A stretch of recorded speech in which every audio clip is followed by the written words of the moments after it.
podcast is brought to you as a joint initiative between Anubhav, the National Institute of Social Defense, Ministry of Social Justice and Empowerment, and Media for Community Foundation. Producers, CovaiCare Retirement Communities.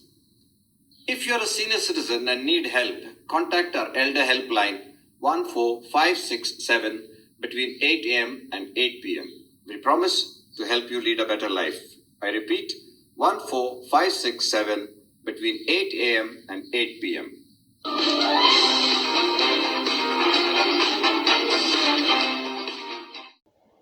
Greetings from CovaiCare. Our guest speaker today is Lavanya Prasad. Lavanya is an electrical engineer turned professional storyteller who believes that she makes better and long-lasting connections through stories rather than electrical wires. Her organization, Talescope, has stepped into its 9th year and works with children and adults using stories as a medium. She has been invited as a featured teller in international storytelling festivals. Her project, Roots with Senior Citizens, was in the last year acknowledged and appreciated by Prime Minister Shri Narendra Modi.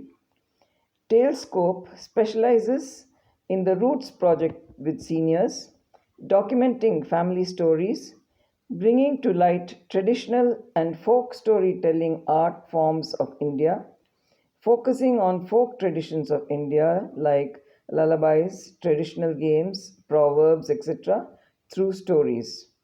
Talescope also has a training module, Grow to be Tellers. Now over to Lavanya. My dearest senior friends, Namaskara from Bengaluru. I'm Lavanya Prasad, a professional storyteller.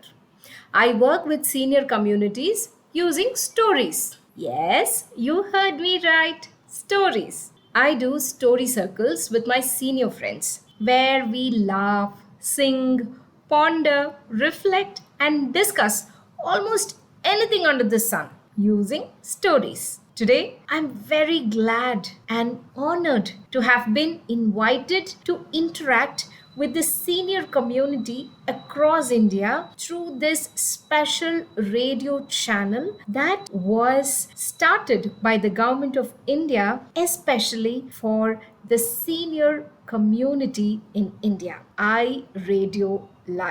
Thank you so much. So, where do I start?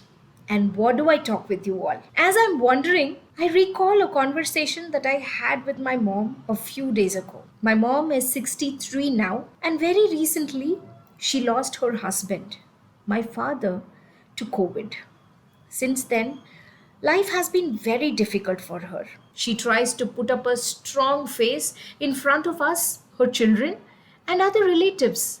But in the heart of hearts, she is worried. She has so many questions, so many thoughts running at the back of her head. The result? She is sleep deprived. She wakes up in the wee hours of the morning, unable to sleep. And one day, she confessed, "There are so many things running in my mind, worrying me. I have lost my inner peace, my happiness," she said, and she broke down. My heart went out to her.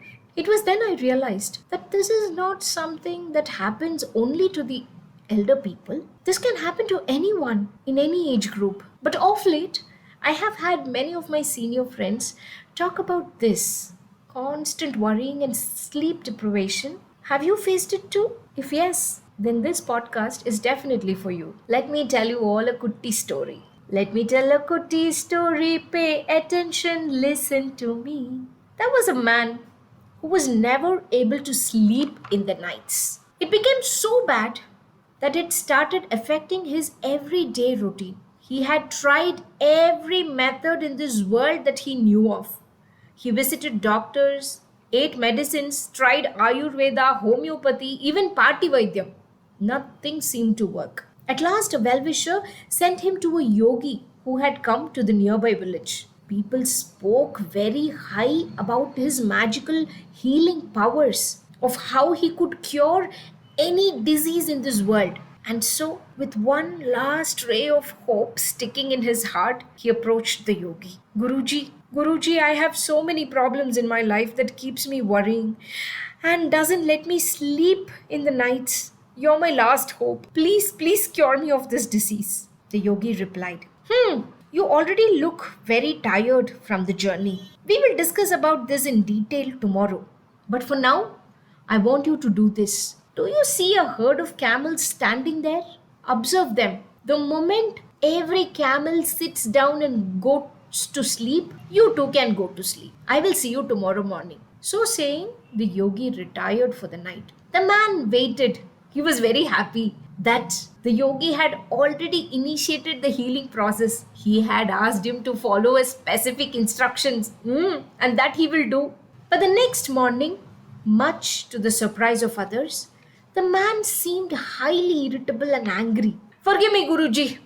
I came here with lots of hope, but you have only made it worse. Earlier, at least, I used to sleep for a few hours in the night. But yesterday, trying to follow your instruction, I did not sleep even a wink. The camels started to sit down one by one, and it was going to sleep. I was waiting for the last one to sit down, but when it sat down, there were a few others that stood up. And there was not any time in the night when I saw all the camels sitting down and going to sleep. I'm so tired. I have lost my peace, he said, and he broke down. The yogi smiled. In life, my dear son, just like the camels, if you're waiting for all the problems to settle down or go away, you will never be able to sleep. The man looked up, for something started making sense. He wiped his tears, thanked the yogi, and went back home. My dear friends, haven't we all waited for all the camels to sit down so that we could go to sleep? Haven't we all waited for that perfect moment in life so that we could start experiencing peace?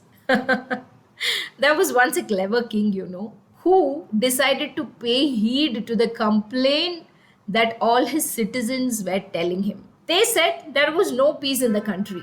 There was only chaos. There was only fights. There was only trouble. And it has just deprived them of the peace. And so the king decided to announce a contest. He said, an artist who could paint me a perfect picture depicting peace will get a very grand prize. And then we all will know how to keep peace within us. Everybody was very excited. The artists in the land started drawing and they brought the masterpieces with them. All of it was displayed in the gallery for the people to see. Everybody came in and saw all the paintings, but of all the pictures, there was one that stood out, that had a calm lake, a serene lake that was reflecting the full moon and the snow-clad mountains. My God, peace has to be like this. Everybody agreed. And they knew that this picture would bag the prize. But when the king announced the winner, everyone was shocked. The prize-winning picture was nothing that depicted peace. In fact, it was utter chaos. It was rugged. The sky looked angry. There was lightning, storm, rain. It seemed as if the artist by mistake had submitted a picture that was exactly the opposite of what peace meant. But only upon keen observation, one would be able to see that in that picture that was rugged, angry, was also a tiny bush that was growing in the cracks in the rock. And in the bush was sitting a mother bird who had built her nest amidst the storm and the lightning. The mother bird, sitting calm despite her chaotic surroundings, indeed was the best representation of peace. My dear friends, I would like to leave you all today with this thought. What does peace mean to you all? Does it mean that calm and serene picture? Or does it mean calm despite the storm? I hope you enjoyed listening to this episode. If the stories that I shared with you all created a spark, a tiny spark in your mind, then I'm really thankful and grateful. See you all very soon. Until then, this is Lavanya Prasad signing off. Ta-ta! Thank you, Lavanya, for an interesting session. We look forward to more such stories from you. Thanking you, Lavanya, once again on behalf of Koivani, and signing off is Revati Bhaskar. இந்த வலையொலி அனுபவ் தேசிய சமூக பாதுகாப்பு நிறுவனம், சமூக நீதி மற்றும் அதிகாரமளித்தல் அமைச்சகம் மற்றும் மீடியா ஃபார் கம்யூனிட்டி ஃபவுண்டேஷன் இவர்களின் கூட்டு முயற்சியாக உங்களிடம் கொண்டு வரப்பட்டது. திட்ட ஒருங்கிணைப்பாளர்கள் டாக்டர் ஆர் ஸ்ரீதர் மற்றும் ஆலோக் வர்மா அவர்கள். வானொலி ஒருங்கிணைப்பாளர்கள் பூஜா முராடா, கௌசல்யா மற்றும் சாய் சுதா அவர்கள். தயாரிப்பாளர்கள் Kovai Vani, CovaiCare retirement communities. நீங்கள் ஒரு மூத்த குடிமகனாக இருந்து உதவி தேவைப்பட்டால் எங்கள் எல்டர்லைன் ஹெல்ப் லைனை தொலைபேசி எண் 145667 இல் தொடர்பு கொள்ளவும். காலை 8 மணி முதல் இரவு 8 மணி வரை. ஒரு சிறந்த வாழ்க்கையை வாழ உங்களுக்கு உதவி செய்ய நாங்கள் உறுதி அளிக்கிறோம். மறுபடியும் கேளுங்கள். தொலைபேசி எண் 145667 காலை 8 மணி முதல் இரவு 8 மணி வரை. That's all for today, folks. Be safe. Fight COVID with 2 vaccinations. Wear a mask when you go out. Keep safe distance. Observe proper hygiene. We must win. We will win. Thank you.